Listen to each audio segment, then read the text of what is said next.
múnú ẹ̀dùn títí dọjọ́ alẹ́ ni.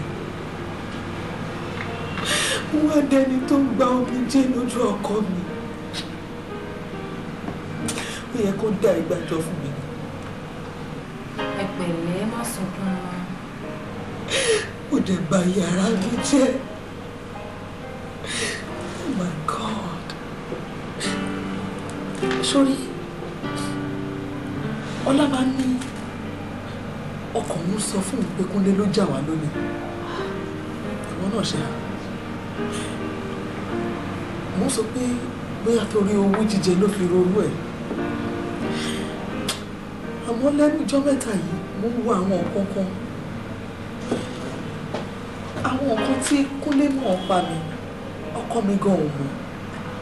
Báwo ló ṣe mọ̀?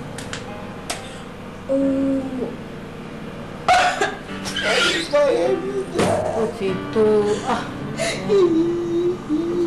má sunkún mọ́. Yeah, how are you? Yeah, she,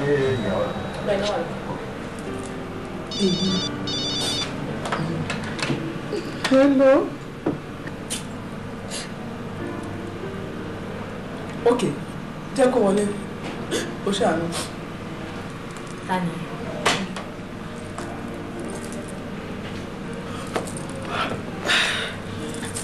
Ẹ wò rántí, tó bá ti wọ̀ ẹ́, tó bá yín ò ká, ẹ ti kèmí kí n pa àwọn security kọ́lé handle. Ṣé gbọ́?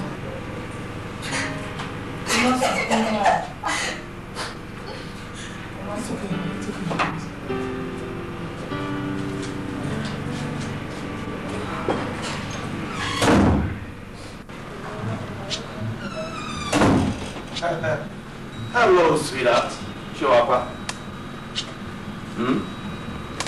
Come and kiss Daddy.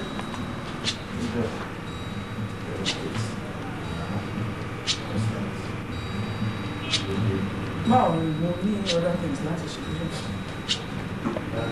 ló ṣẹlẹ̀? Ṣé tí wọ́n rí ìbọn fún mi? Mo ní cold. Báwo rí ìbọn? Mr. Shorty, office ni mo wà. Sit down. Èmi ni Mr. Shorty. Èmi ni Mr. Hansen. Ṣé ò jẹ́ bẹ́ẹ̀ náà? Oh, God. So, did I bend? Like, if you have anything on your mind, just tell me. Instead, we'll go hanky panky, don't play. Yeah? All right. Yeah. Yeah. Mo kàn fẹ́ ká sọ nípa balance ni. Mo ti instruct àwọn ọmọ mi pé kán deliver àwọn èrò tó kù. 1 minute. Hello? Yeah. Mr. Saka. Ẹ ọ̀dà àwọn ẹ̀kọ́ kó àwọn ẹrù Mr. Shorty tó kù fún. Yeah. Kán lọ install ẹ̀. Yeah. Later.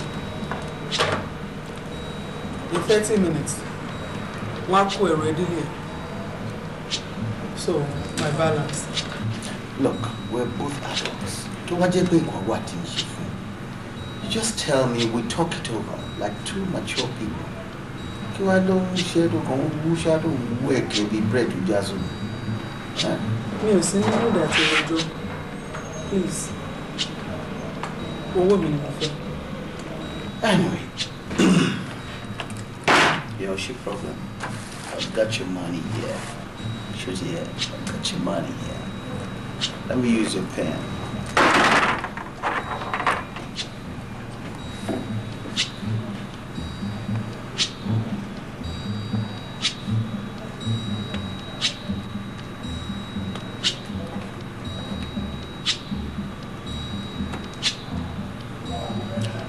Five, Abby.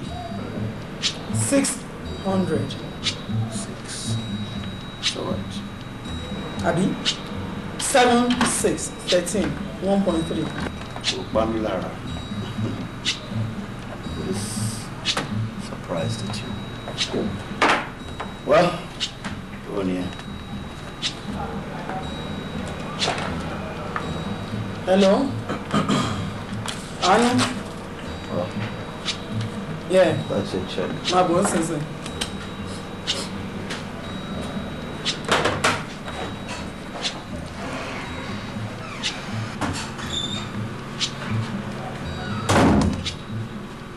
Anu, lọ sí bank nísinsìnyí. Jẹ́ kí driver gbé lọ. Ó gbé bọ̀. Ń dúró. So, meaning what? Èmi máa fún ẹ ní bounce check coin. Is that it? Wọ́n lọ deliver ẹ̀rọ ẹ̀ nísìn. Thank you. Anyway, mo ní nǹkan kan bí fún and I know you like it. Kilele. Check it out. Wo náà. I thought you wanted to.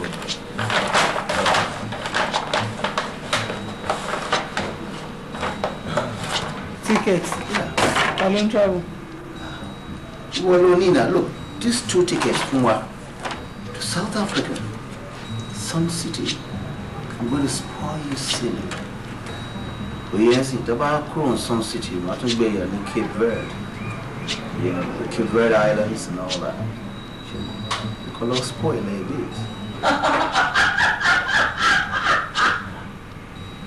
Dreamer. Joseph will learn that too. What is Italian in South Africa? You understand the later on. I don't just get your point anymore. Check if you are coming here and say I'm on Missile in South Africa. Not checking it. How would you be like that? Excuse me. Not your head for me. Check already. What's biting you? There's something biting you up your butt. Ma, the security fine. One day, be a daddy. You are Who is this fool? Even a fool! A man like a muffin, a fool.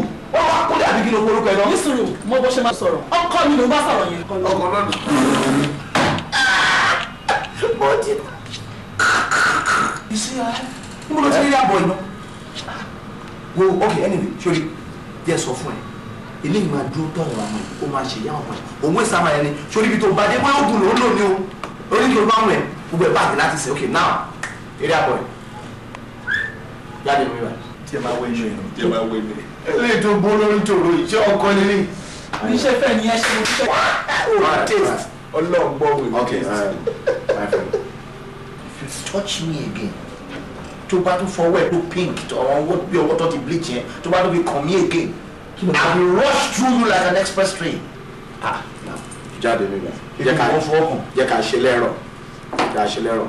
Tó bá lè jáde, má yẹ kí tún kó fún yẹ ní àyíká ẹ̀ mọ́. Láíláí. Never again. Let me set my eyes on you. Get out! Ojú ń dùn ẹ̀. Má fọ ọkàn ìyàwó mi. Yeah. Tani wife ẹ̀. Ajọ́ ni bìbí yìí. Ṣé o ti yẹ sí? You're sick upstairs. Mo ṣe ní sick. Now, yeah.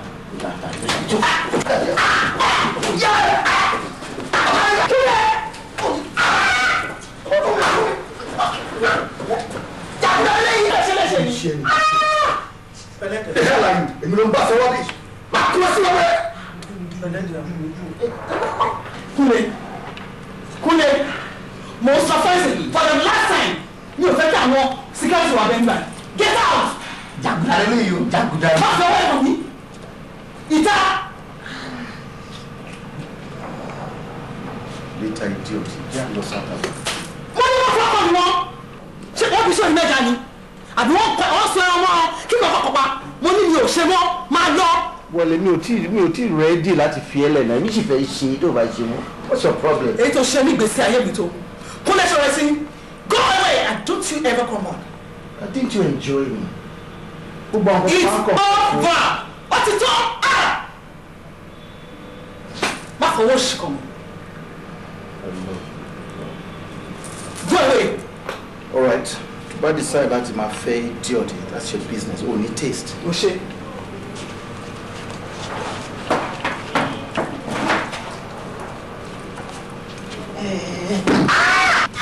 Má fọwọ́ wá.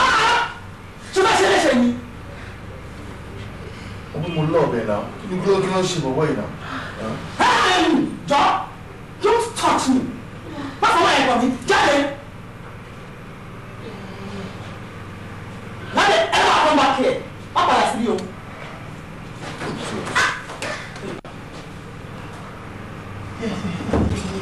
Wo ẹ máa gbọ́ náà lọ́gàá lọ́rùn. Kò tó máa ṣú bí ẹni gbàgbé láyé. Ìyàwó ẹ̀ mú bẹ́ẹ̀ dé pa. ìyàwó wà náà. Ọlájọ ẹni kọ́ọ̀sì ẹ̀jọ́ sí láfẹ́. Ọlọ́run yà mí yéṣù mo bọ́ lọ́wọ́ Kúnlé Ṣóretí ìfẹ́ ti jọba láàrin èmi àti ọkọ mi. àti kí ló ṣe wọ́n. Kúnlé ló nù á.